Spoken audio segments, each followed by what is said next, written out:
Hello everyone, स्वागत है आप सभी का एक बार फिर से हमारे यूट्यूब चैनल में।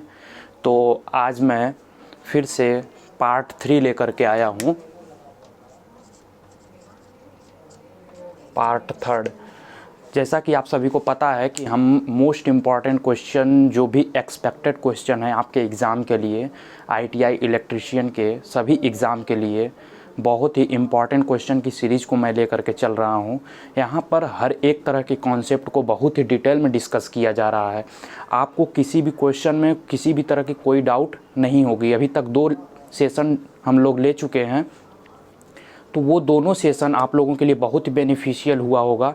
तो उसी क्रम में, उसी फ्लो में, उसी सीक्वेंस में आज मैं तीसरा लेक्चर लेकर के आया हूँ आप लोगों के लिए। और इस लेक्चर में भी आप लोगों को बहुत ही मज़ा आने वाला है। बहुत ही ज़बरदस्त और शानदार सेशन ये स्टार्ट होने वाला है आज का।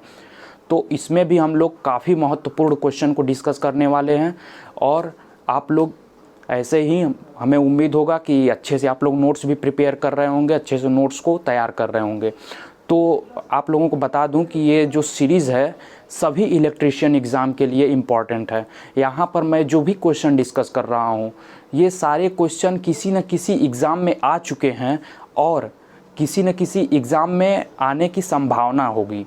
इन सभी क्वेश्चन की वो क्वेश्चन मैं डिस्कस कर रहा हूँ जो आपके लिए बहुत ही इम्पॉर्टेंट है, बहुत ही बेनिफिशियल है।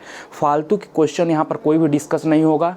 यहाँ पर हम लोगों को टाइम के साथ साथ काफ़ी चीज़ को सीखना है। हर एक क्वेश्चन में आपको डिटेल सॉल्यूशन मिल रहा है, हर एक क्वेश्चन के साथ डिटेल कॉन्सेप्ट भी मिल रहा है। तो आप लोगों का एक क्वेश्चन के साथ मल्टीपल कॉन्सेप्ट क्लियर हो रहा है, एक से अधिक कॉन्सेप्ट आपको क्लियर करने का मौका मिल रहा है। तो यह मात्र एक ऐसा चैनल है जहाँ पर आपको हर एक तरह की डिटेल सॉल्यूशन मिल रही है। किसी किसी जगह पर आपको कैसा होता है कि आपको केवल क्वेश्चन प्रैक्टिस कराया जाता है, ऑब्जेक्टिव में जो भी ऑप्शन आता है उसको टिक करा करके आगे बढ़ा दिया जाता है। तो उस चीज़ को हम ध्यान में रखते हुए आप लोगों की इन सब चीज़ों को मैं ऑब्ज़र्व किया कि बच्चों को क्या परेशानियां होती हैं। उन सभी परेशानियों को मैं देखते हुए मैं इस सेशन को लॉन्च किया हूँ, इस सेशन को स्टार्ट किया हूँ। तो अभी तक इस सेशन से जो लोग नहीं जुड़े हैं वो चैनल को सब्सक्राइब करके जुड़ जाएं और लाइक बटन को हिट कर दें, ताकि आपका इस लाइक बटन से आपका अटेंडेंस मार्क हो जाएगा। ठीक, तो मैं अपने इसी सेशन को एक फुल एनर्जी, फुल कॉन्सेप्ट के साथ चलिए स्टार्ट करते हैं सेशन को। आइए हम लोग अपने अगले क्वेश्चन की ओर चलते हैं। बहुत ही इंटरेस्टिंग क्वेश्चन है, बहुत ही ज़बरदस्त क्वेश्चन है, आपको मज़ा आने वाला है इस लेक्चर में भी। तो लास्ट तक देखिएगा, पूरे क्वेश्चन को देखिएगा, अच्छे से समझिएगा और नोट्स को प्रिपेयर कीजिएगा। और यहीं से मैं उम्मीद दिलाता हूं आपको कि यहीं से आपको एग्ज़ाम में क्वेश्चन मिलने वाला है। इससे बाहर आपको कोई क्वेश्चन नहीं मिलेगा। जितना भी कॉन्सेप्ट डिस्कस मैं करूंगा, इसी कॉन्सेप्ट से ही आपको एग्ज़ाम में मिलेगा। इससे बाहर एक भी क्वेश्चन नहीं आने वाला है। तो आप लोग जुड़ जाइए और अपने सभी फ्रेंड को अभी तक नहीं शेयर किए हैं तो शेयर करके उनको भी जोड़ लीजिए। तो चलिए हम लोग अपने क्वेश्चन की ओर चलते हैं। फिर से देखिए, एक चालक जिसका प्रतिरोध R है की लंबाई 2 गुनी कर दी जाती है। यानी किसकी लंबाई? चालक की लंबाई। चालक का रेजिस्टेंस R दिया हुआ है, उसकी लंबाई को 2 गुना कर दिया है। तो और उसका क्षेत्रफल जो है आधा कर दिया है, तो उसका प्रतिरोध क्या होगा? ऑप्शन हमारा क्या है? R/3, 4R, R/2, 2R। एक बार आप लोग क्वेश्चन को पढ़िए अच्छे से। एक चालक जिसका प्रतिरोध R है की लंबाई 2 गुनी कर दी जाती है और क्षेत्रफल आधा कर दिया जाता है, तो प्रतिरोध का मान क्या होगा? यहाँ पर हमसे क्या पूछा है? प्रतिरोध का मान R बराबर क्या होगा? तो ऑप्शन आप लोग देख लीजिए और गेस कीजिए क्या होगा। ऑप्शन आप लोग गेस कर लिए होंगे। चलिए अब हम लोग सॉल्यूशन की ओर चलते हैं। तो हम लोग पिछले लेक्चर में क्या डिस्कस किए हुए थे? पिछले लेक्चर में हम लोग कई बार, दो से अधिक बार हम लोग ये फार्मूला देख चुके हैं। क्या आपको बताया भी थे कि ये फार्मूला बहुत ही इंपॉर्टेंट है। बहुत सारे क्वेश्चन, बहुत सारे न्यूमेरिकल इससे अलग अलग तरीके से फ्रेम होते हैं, यानी पूछे जाते हैं। तो ये क्वेश्चन हमारा, ये फार्मूला क्या होगा? R बराबर ρL/A। ठीक, ρL/A ये हमारा क्या है? रजिस्टिविटी है। रो हमारा क्या है? रजिस्टिविटी, जिसको हम लोग हिंदी में क्या बोलते हैं? प्रतिरोधकता। आप लोग नोट कर लीजिएगा अच्छे से, और मैं इसको अच्छे तरीके से डील करने वाला हूँ। ठीक, और ये हमारा क्या है? लेंथ, जिसको हिंदी में क्या बोलते हैं? लंबाई, ठीक। और ये हमारा क्या है, एरिया, हिंदी में क्या बोलते हैं इसको, क्षेत्रफल। तो यहाँ पर क्या कह रहा है, अब क्वेश्चन को देखिए कि लंबाई 2 गुनी कर दी जाती है। लंबाई कितना कर दिया जाता है, 2 गुना कर दिया जाता है। तो इस फार्मूला को हम लोग एक बार साफ साफ लिख लेते हैं, R बराबर रो L अपान A, ठीक। अब यहाँ से हम लोग आगे देखते हैं क्या कह रहा है, लंबाई L हमारा क्या है, 2 गुना कर दिया जाता है, और क्षेत्रफल एरिया को क्या कह रहा है, आधा कर दिया जाता है, ठीक। तो यहाँ से हम लोग क्या लिखेंगे कि जो रो है और लंबाई को क्या कह रहा है, 2 गुना कर दिया जाता है, रो इंटू 2L, लंबाई 2 गुना हो गया, अपान एरिया, एरिया यानी क्षेत्रफल को आधा कर दिया जाता है, आधा कर दिया जाता है यानी एरिया A/2 हाफ हो गया। तो क्या कह रहा है कि प्रतिरोध का मान क्या होगा, ठीक। प्रतिरोध का मान क्या होगा, को नहीं, ये 2 को, A/2 को नहीं, A2 को केवल, क्योंकि भिन्नों का भिन्न, नीचे वाला भिन्न हमारा क्या होता है, पलट जाता है। तो क्या करेंगे, row into 2, row into 2L by A, 2 ये 2 इंटू 2, ये नीचे वाला 2, ठीक, नीचे वाला 2 ये अपान A। अब इसके आगे क्या होगा, आप देखिए, 2 इंटू 2 4 हो जाएगा, 4 रो L होगा, मल्टीप्लाई जब करा देंगे सबको, गुणा करा देंगे तो क्या हो जाएगा, 4 रो L अपान A, ये होगा। अब यहाँ पर देखिए, ये जो हमारा रो L अपान A है, रो L अपान A दिया हुआ है, उसका मान कितना है, यहाँ पर फार्मूला में R के बराबर है, रो L अपान A जो है हमारा R के बराबर है, इतना समझ में आया। तो इस रो L अपान A के जगह पर हम लोग R लिख सकते हैं, तो यहाँ पर R पुट कर देते हैं, ठीक। तो इसको हम लोग यहाँ से ऊपर लिख देते हैं, ठीक है, यहाँ पर लिख देते हैं।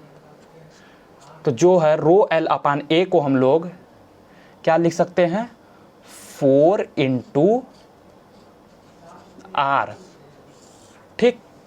तो ये पूरा हमारा क्या हो गया, इसको हम लोग 4R इस तरह से लिख सकते हैं। तो क्या कह रहा था, हमने जैसे जैसे कहा उस तरह से हम लोग क्वेश्चन को आगे प्रोसीड करते गए। तो ये हमारा फाइनली क्या मिल गया, 4R। तो ऑप्शन में हमको कहीं 4R दिख रहा है, देखिए, जी हाँ, 4R हमारा क्या दिख रहा है, बी में, ऑप्शन नंबर बी, ठीक। तो अब आप लोगों के मन में एक ये भी डाउट चल रहा होगा कि सर इसमें हम लोग ओम का नियम में भी तो R आता है, I = V/R। तो यहाँ पर हमको क्या इसमें लेंथ या फिर क्षेत्रफल का बात किया गया है, नहीं किया गया है। तो यहाँ पर हम लोग क्या करेंगे कि ये वाला फार्मूला नहीं यूज करेंगे, इसके जगह पर हम लोग वो फार्मूला को चूज करेंगे जिसमें एरिया और लेंथ दिया हो। तो एरिया और लेंथ वाला फार्मूला हमारा क्या है, ये R = row L upon A, जिसमें हमको एरिया भी पता है और रो भी पता है और L भी पता है, ठीक। तो ये फार्मूला हम लोग यूज किए और जैसा जैसा क्वेश्चन में कहा उस तरह से हम लोग करते गए तो हमको आंसर मिल गया। एक बार हम लोग फिर से इसको समझते हैं, देखिए क्या कह रहा है, एक चालक जिसका प्रतिरोध क्या है, R है, ठीक, लंबाई 2 गुनी कर दी जाती है और क्षेत्रफल को कितना कर दिया जाता है, आधा कर दिया जाता है, ठीक।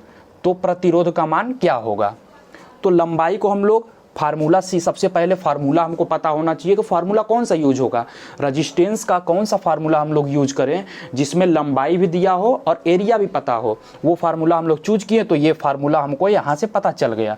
अब यहाँ पर क्या कह रहा है, लंबाई को 2 गुना करना है, तो ये लंबाई L है, इसको हम लोग 2 गुना कर दिए, यानी 2 से मल्टीप्लाई करा दिए, 2 गुना हो गया।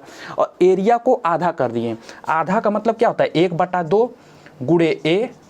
तो फाइनली हमको क्या मिलेगा, A/2 मिलेगा, तो A/2 मिल गया, ठीक। एरिया को आधा कर दिए।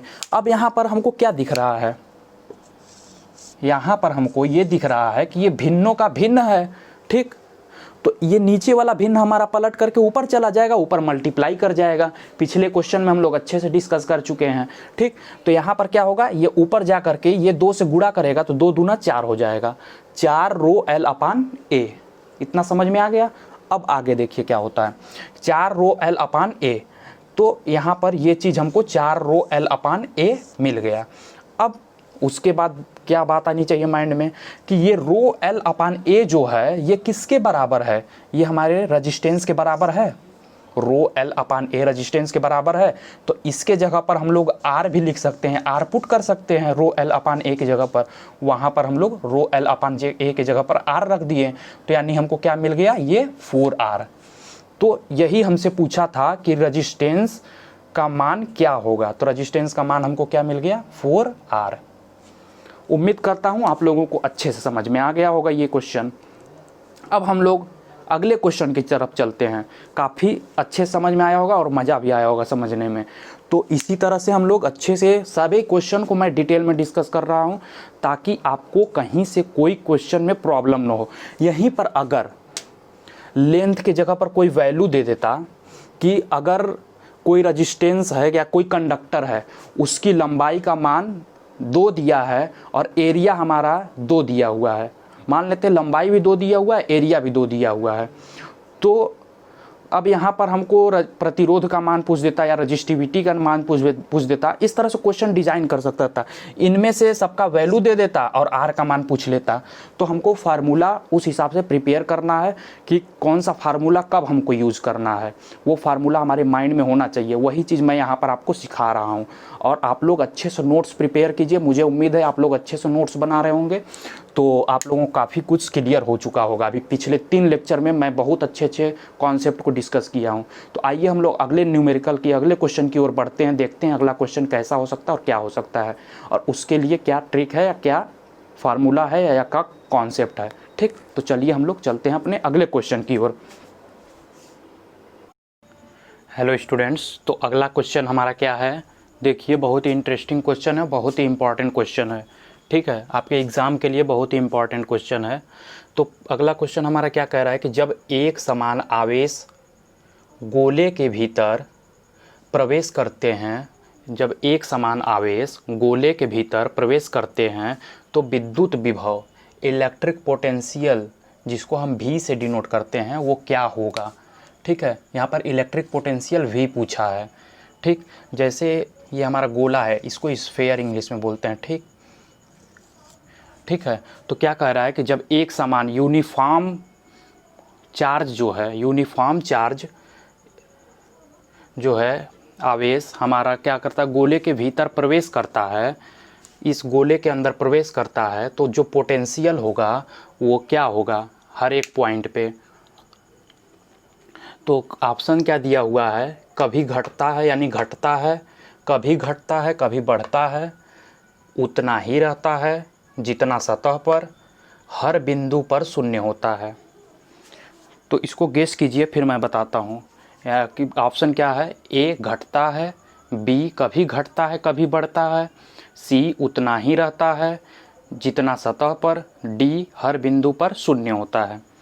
तो आप लोग अनुमान लगाइए, उम्मीद करता हूँ अनुमान लगा लिए होंगे। तो इसका जो करेक्ट ऑप्शन होगा वो हमारा क्या होगा, ऑप्शन सी, जितना सतह पर होता है उतना ही रहता है, मतलब कि उतना ही रहता है जितना सतह पर रहता है, ठीक है। यानी सरफेस पे जो वोल्टेज होगा वो गोले के हर एक पॉइंट पर, चाहे यहाँ बात की जाए, चाहे यहाँ बात की जाए, चाहे यहाँ बात की जाए, चाहे यहाँ, चाहे यहाँ, चाहे यहाँ, यानी कि हर एक पॉइंट पर जो पोटेंशियल होगा, वोल्टेज होगा, वो सेम होगा।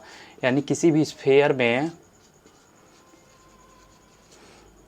किसी भी गोले में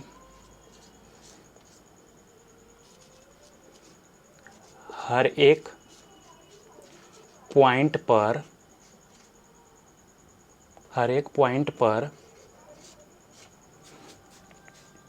जो हमारा वोल्टेज होगा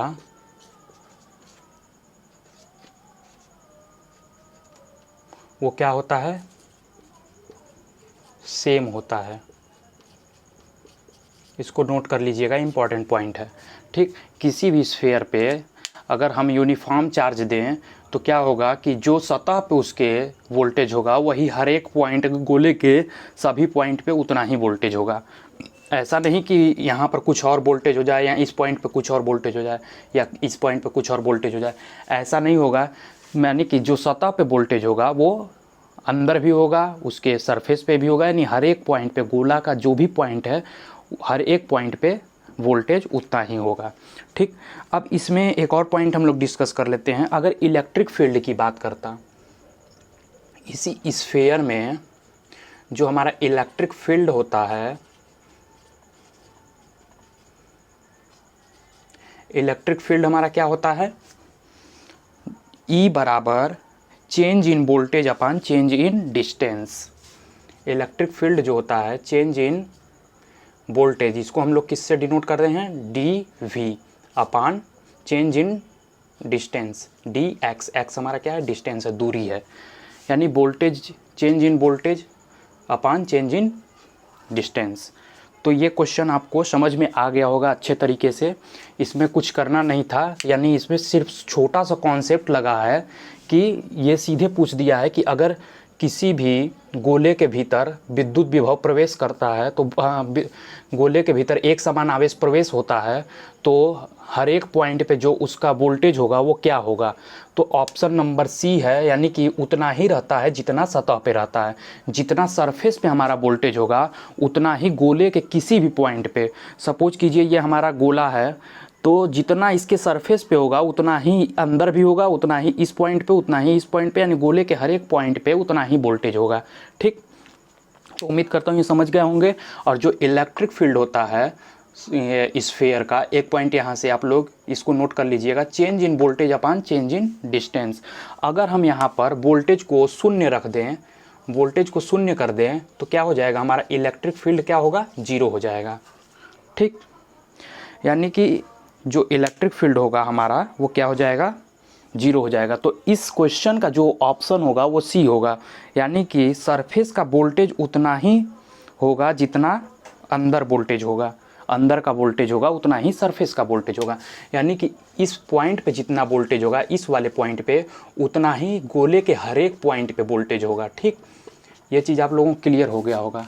ठीक है, तो अब हम लोग नेक्स्ट क्वेश्चन पे चलते हैं। इसको आप लोग नोट कर लीजिएगा पॉइंट बना करके, अच्छे से कॉपी में पॉइंट वाइज ऐसे करके एरो लगा करके बढ़िया से यहाँ पर नोट कीजिएगा, ऐसे नोट कीजिएगा। ठीक है, तो उम्मीद करता हूँ ये समझ में आया होगा। अब हम लोग नेक्स्ट क्वेश्चन की तरफ चलते हैं। बहुत इंटरेस्टिंग क्वेश्चन है, तो आइए हम लोग देखते हैं अगला क्वेश्चन हमारा क्या है।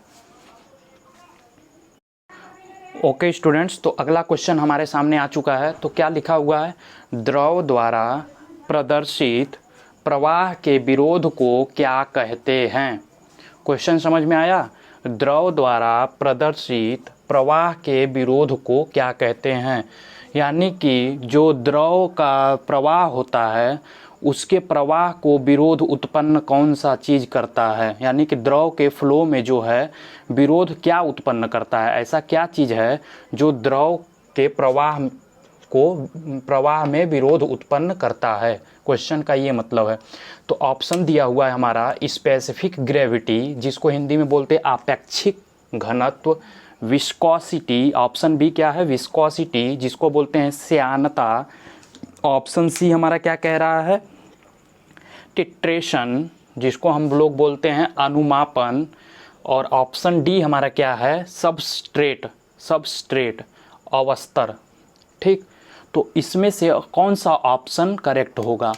तो सबसे पहले इसको हम लोग करने से पहले एक चीज़ हम लोग समझते हैं कि जो हमारा करंट होता है आई, इसके फ्लो में क्या विरोध उत्पन्न करता है, यानी कि करंट के रास्ते में जो विरोध उत्पन्न करता है वो कौन सा चीज़ है। तो करंट के रास्ते में जो विरोध उत्पन्न करता है वो क्या है, हमारा रजिस्टेंस, रजिस्टर। इसको नोट कीजिएगा पॉइंट बना करके, इम्पॉर्टेंट पॉइंट है। जो धारा के प्रवाह में विरोध उत्पन्न करता है उसको हम लोग क्या कहते हैं, प्रतिरोध। ठीक, प्रतिरोध या रजिस्टर, रजिस्टेंस। ठीक, उसी तरह से हमारा जो फ्लक्स होता है, फ्लक्स जिसको हम लोग किससे डिनोट करते हैं, फाई से, इसके फ्लो में जो अवरोध या विरोध उत्पन्न करता है, विरोध का मतलब सीधे रुकावट पैदा करना, तो फ्लक्स के प्रवाह में जो रुकावट पैदा करता है उसको हम लोग क्या कहते हैं? रिलक्टेंस। ठीक, रिलक्टेंस। ठीक, और करंट के प्रवाह में जो विरोध उत्पन्न करता है उसको क्या कहते हैं? रेजिस्टेंस।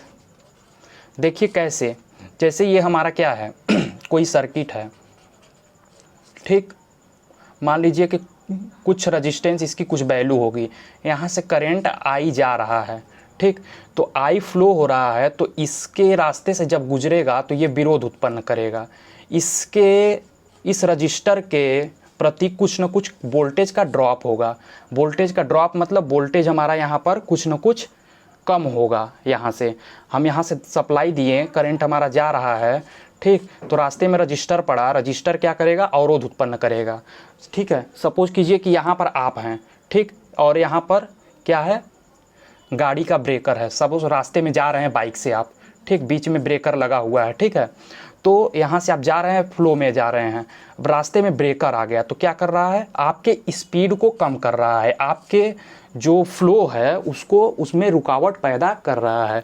ब्रेकर रुकावट ही तो पैदा करता है, उसी तरह से ये ब्रेकर की तरह ही काम कर रहा है। ब्रेकर नहीं है, मतलब एक समझने के लिए हम लोग सिंपल लैंग्वेज में बताए हैं कि जो हमारा करंट के रास्ते में विरोध उत्पन्न करता है उसको हम लोग क्या कहते हैं? रेजिस्टेंस कहते हैं। ठीक, उसी तरह से फ्लक्स के रास्ते में जो विरोध उत्पन्न करता है उसको क्या बोलेंगे? उसको हम लोग बोलेंगे रिलक्टेंस। ठीक है, फ्लक्स हमारा जो फ्लो होगा इसको हम लोग मशीन में अच्छे से पढ़ेंगे, मशीन का कॉन्सेप्ट जब आएगा तो इसको हम लोग क्लियर करेंगे। ठीक है, तो फ्लक्स के रास्ते में जो विरोध उत्पन्न करता है उसको हम लोग क्या कहते हैं? रिलक्टेंस कहते हैं। उसी तरह से यहाँ पर हमको पूछा है कि द्रव के रास्ते में जो है, द्रव के प्रवाह में जो विरोध उत्पन्न करता है उसको क्या कहते हैं? ठीक, तो उसको हम लोग क्या कहेंगे? विस्कोसिटी, श्यानता। बहुत इंपॉर्टेंट क्वेश्चन है, इसको नोट कर लीजिएगा, हर बार एग्जाम में पूछा जाता है, कहीं ना कहीं आपको एग्जाम में देखने को मिल जाएगा। ठीक है, तो इसको आप लोग नोट बना करके लिख लेंगे, ये भी पॉइंट लिख देंगे कि रुकावट जो पैदा करता है वो क्या क्या है। रजिस्टेंस यानी करंट के रास्ते में रुकावट पैदा करता है उसको रजिस्टेंस बोलेंगे, और जो फ्लक्स के रास्ते में रुकावट पैदा करेगा उसको रिलक्टेंस बोलेंगे। पॉइंट बनाकर, स्टार बना करके इसको बॉक्स में सजा करके लिख लेंगे। उसी तरह से द्रव के रास्ते में जो द्रव के प्रवाह में विरोध उत्पन्न करेगा उसको हम क्या कहेंगे? विस्कोसिटी। तो उम्मीद करता हूँ ये आपको कॉन्सेप्ट क्लियर हो गया होगा अच्छे से। तो अगले क्वेश्चन की तरफ हम लोग बढ़ते हैं। तो ज़्यादा से ज़्यादा हम लोग क्वेश्चन करने के यहाँ प्रयास करेंगे। यहाँ पर हम बता दें आपको कि जो भी क्वेश्चन हम यहाँ डिस्कस कर रहे हैं आपके एग्ज़ाम पॉइंट ऑफ व्यू से ही वो, यहाँ पर जो भी क्वेश्चन हो रहा है वो एग्ज़ाम के लिए ही हो रहा है। ठीक है, तो ये फालतू के क्वेश्चन कुछ भी नहीं है कि ऐसे ही फर्जी की जो क्वेश्चन होते हैं कि कराते चलिए उसका कोई बेनिफिट हमको नहीं मिल पाता है। तो यहाँ पर ये वही क्वेश्चन है, आप जो भी इलेक्ट्रीशियन का एग्ज़ाम देने जाएंगे किसी भी डिपार्टमेंट में, A to Z जो भी एग्ज़ाम होता है, वहाँ पर जितना भी क्वेश्चन मैं प्रैक्टिस करा रहा हूँ यहाँ पर, वो सारे आपके एग्ज़ाम के लिए ही इम्पॉर्टेंट है। आपको कहीं ना कहीं देखने को ज़रूर मिलेंगे और 100% मिलेंगे। तो आइए हम लोग चलते हैं अगले क्वेश्चन की ओर। ओके स्टूडेंट्स, तो अगला क्वेश्चन हमारे सामने आ चुका है। तो ये क्वेश्चन क्या कह रहा है? ओजोन परत में हो रहे छेद का कारण क्या है? ये हमारा नॉन टेक्निकल का पोर्शन है। ठीक है, नॉन टेक्निकल में पूछा गया क्वेश्चन है। जो हमारा जीके का पार्ट होता है उसमें साइंस होता है, साइंस, हिस्ट्री, ज्योग्राफी, साइंस में हमारा फिजिक्स, केमिस्ट्री, बायो आ जाता है। तो उन सभी क्वेश्चन का ये हम नॉन टेक पोर्शन का ये देखने से लग रहा है आपको। ठीक है, तो ये इन्वायरमेंट से क्वेश्चन है कि ओजोन परत, ओजोन लेयर में हो रहे छेद का कारण क्या है? ऑप्शन दिया हुआ है अंतरिक्ष अन्वेक्षण, क्लोरोफ्लोरोकार्बन, मीथेन, कार्बन डाइऑक्साइड। अब इसमें से ऑप्शन गेस कीजिए, देखिए कौन सा ऑप्शन है, आप लोगों को पता होगा। देखिए बताइए कौन सा ऑप्शन है। तो ये हमारा ऑप्शन कौन सा है? B, chlorofluorocarbon. क्लोरोफ्लोरोकार्बन के कारण ही जो ओजोन लेयर है, ओजोन लेयर में एक परत, एक लेयर यानी छेद हो जाता है।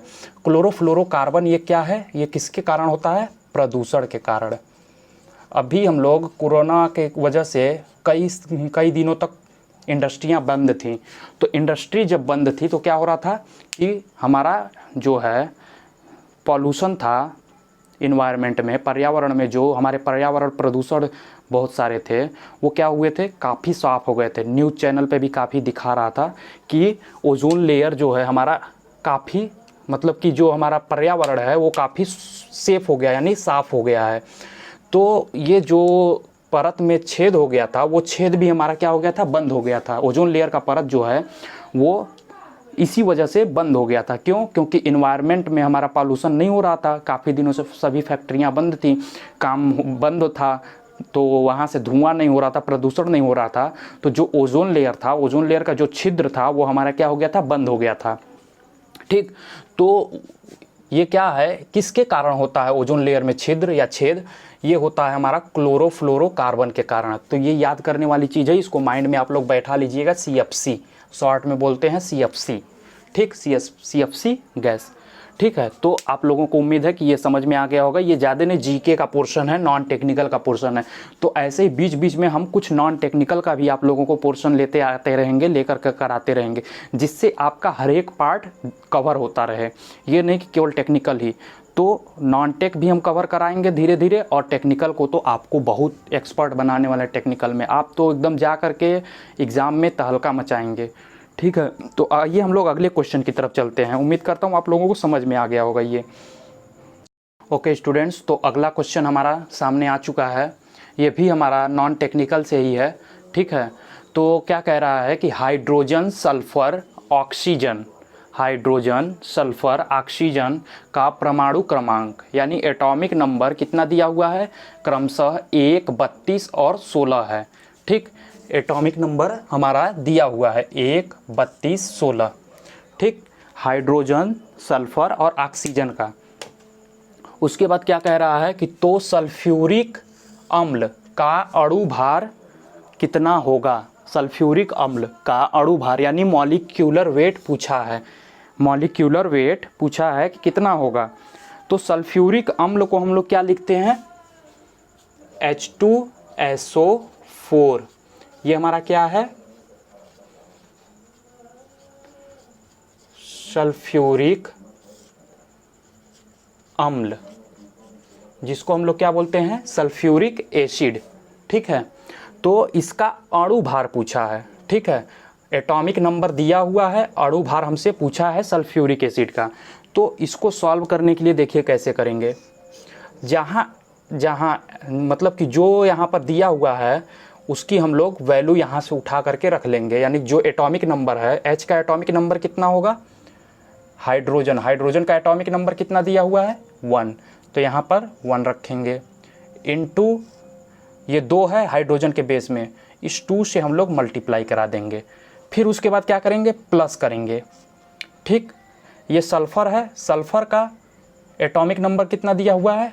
32, तो यहाँ पर 32 लिख देंगे। प्लस ऑक्सीजन का एटॉमिक नंबर कितना है? 16, उसके साथ बेस में क्या है? 4 से हम लोग क्या कर देंगे? मल्टीप्लाई करा देंगे। अब इसको हम लोग कैलकुलेट करेंगे तो कितना आ जाएगा? देखिए इसके नीचे ही प्रोसीड कर देते हैं। इसको हम लोग कैलकुलेट करेंगे, 2 1 कम 2 प्लस 32 प्लस 16 चौको 64। इसको ऐड कीजिए, जोड़िए, कितना आ रहा है? जोड़ करके देखिए, जोड़ेंगे तो क्या आएगा हमारा? 98। जोड़ लीजिएगा आप लोग। इसको जब हम लोग ऐड करेंगे तो क्या आएगा? 98। तो इसमें से कौन सा ऑप्शन मैच कर रहा है? Option number D. तो इस तरह के क्वेश्चन हमारे एग्ज़ाम में आते हैं। बहुत ही आसान क्वेश्चन था ये। हमें एटॉमिक नंबर दिया होगा और मॉलिक्यूलर वेट पूछ लेगा। तो कुछ नहीं, हमको यहाँ पर जो नंबर दिया हुआ है रख देंगे, उसके बाद हम लोग मल्टीप्लाई करा देंगे, और मल्टीप्लाई कराने के बाद जहाँ पर मल्टीप्लाई करने वाला होगा वहाँ मल्टीप्लाई करा देंगे। उसके बाद हम लोग बाकी चीज़ों को ऐड कर देंगे, यानी यहाँ भी ऐड करेंगे, यहाँ भी ऐड कर देंगे। ठीक, तो ये हमारा आंसर मिल जाएगा। अब बात आती है कि यहीं पर अगर H2O का पूछ दिया होता, मान लीजिए कि H2O का पूछ दिया होता, तो कैसे करते? H हाइड्रोजन, हाइड्रोजन का कितना है 1 × 2। ऑक्सीजन, ऑक्सीजन का कितना दिया हुआ है 16, तो +16 ऐड कर दिए, कितना आ जाएगा इसका, ऐड करेंगे तो आ जाएगा हमारा 2 × 1 = 2 और 16, 16 और 2 18। तो ये आंसर हो जाएगा। अगर H2O का पूछा होता तो अब हमें क्या पूछा है, सल्फ्यूरिक अम्ल। सल्फ्यूरिक अम्ल का ये फार्मूला होता है, इस फार्मूला को आपको ध्यान में रखना होगा। तो इस तरह का फार्मूला होगा, वैल्यू हम लोग रख देंगे, सिंपल कैलकुलेट कर देंगे, आ जाएगा। बहुत ही आसान था, ये नॉन टेक्निकल का क्वेश्चन है, बराबर पूछा जाता है एग्ज़ाम में, इसलिए आप लोगों को मैं ये बता दिया। तो उम्मीद करता हूँ कि आप लोगों को आज का लेक्चर बहुत ही ज़्यादा पसंद आया होगा। तो अगर पसंद आया है तो लाइक बटन हिट करके आप लोग अपना अटेंडेंस दे दीजिए और कमेंट में कमेंट कर दीजिए कैसा लगा आप लोगों को लेक्चर।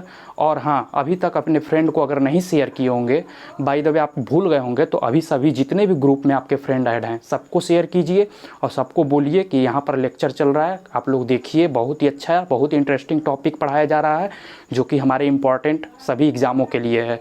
ठीक, तो मैं उम्मीद दिलाता हूँ कि आपको यहाँ से बाहर कभी क्वेश्चन नहीं मिलेगा। ठीक है, मैं उस लेवल का क्वेश्चन प्रैक्टिस करा दूंगा कि आपको एग्ज़ाम का सारा पेपर ही आसान लगने लगेगा। ठीक है, तो आप लोग ऐसे ही बने रहिए और ज़्यादा से ज़्यादा लोगों तक शेयर कीजिए। तो मैं आज के लिए इतना ही रखता हूँ। Thank you very much. मिलते हैं अगली लेक्चर में एक नए टॉपिक, नए क्वेश्चन के साथ और पॉजिटिव एनर्जी के साथ। तो थैंक यू वेरी मच।